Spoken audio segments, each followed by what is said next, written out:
In a previous project I worked on in the Human Auditory Research Lab, I had a student or participant come in who had a central auditory processing disorder. And he asked me, is there any cure for my disorder? What can I do for it? I've been struggling with it. And I told him, I'm sorry, I'm not working on that type of research, but let me see what I could do. And so what I ended up doing was doing some more research on central auditory processing disorders. And I talked with another professor, Dr. Auer, and asked if I could work in his lab and research this type of disorder.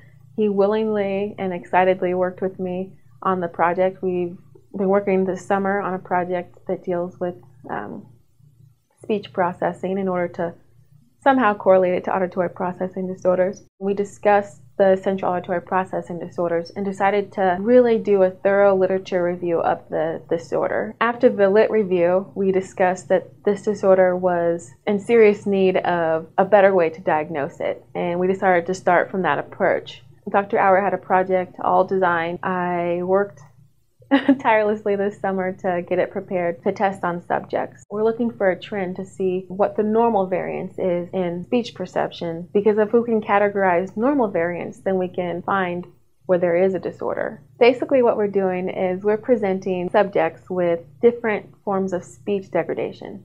So I recorded my voice and then we altered it. We altered it by time, so we sped the time up so it sounds like I'm speaking quickly.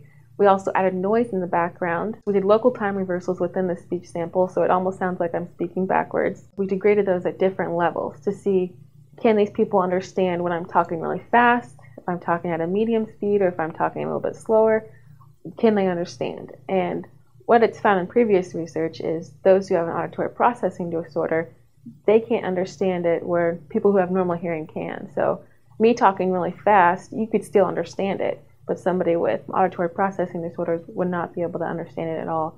So basically right now, without even testing people who have a disorder, we're testing normal people to see what normal variance would bring before we can even bring in those who have the disorder. We'll start with the adults to see what we can do and then hopefully transition on down to children.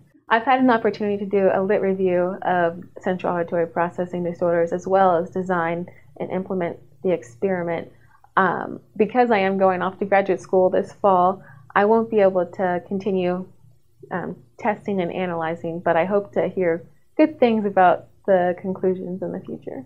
I'm confident that the project will continue. He knows that I'm in graduate school and going off to graduate school, and he's excited about that.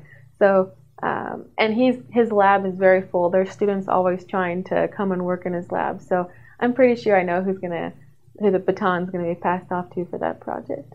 The biggest rewards I'll get are being able to help people, being able to implement something clinically so that it can actually affect others' lives in a positive way.